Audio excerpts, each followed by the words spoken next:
আসসালামু আলাইকুম, আমি রায়হান শরীফ আছি আপনাদের সাথে ঢাকার অভিজাত এলাকার একটি বনানী কেন্দ্রীয় জামে মসজিদ নিয়ে কিছু তথ্য শেয়ার করার চেষ্টা করব আপনাদের সাথে। আশা করি আপনারা আমাদের সাথেই থাকবেন ইনশাআল্লাহ।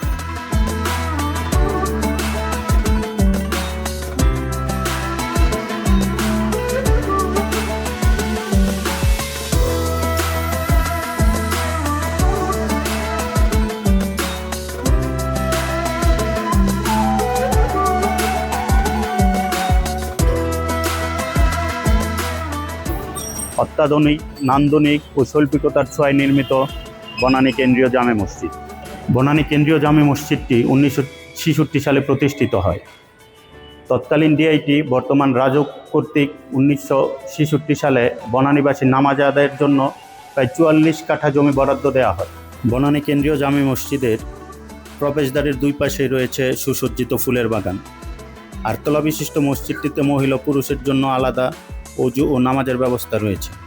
এছাড়া বয়স্কদের জন্য আলাদা নামাজের ব্যবস্থা আছে। মসজিদের সবচেয়ে উপরের তলায় রয়েছে ইসলামিক লাইব্রেরি।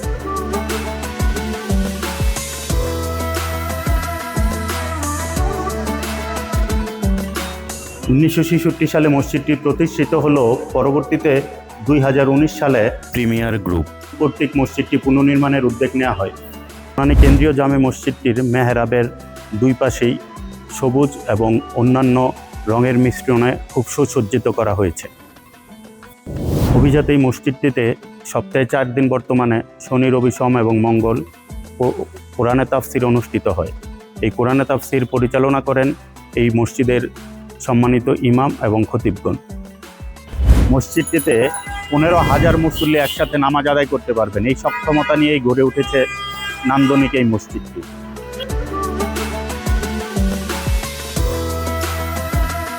জাযাকাল্লাহ সাথে থাকার জন্য। দেখা হবে অন্য কোনো ভিডিওতে, কথা হবে অন্য কোনো মসজিদ নিয়ে। সেই পর্যন্ত আল্লাহ সুবহানাহু ওয়া তাআলা আপনাদের ভালো রাখুক। আমাদের জন্য দোয়া করবেন। আসসালামু আলাইকুম ওয়া রাহমাতুল্লাহ।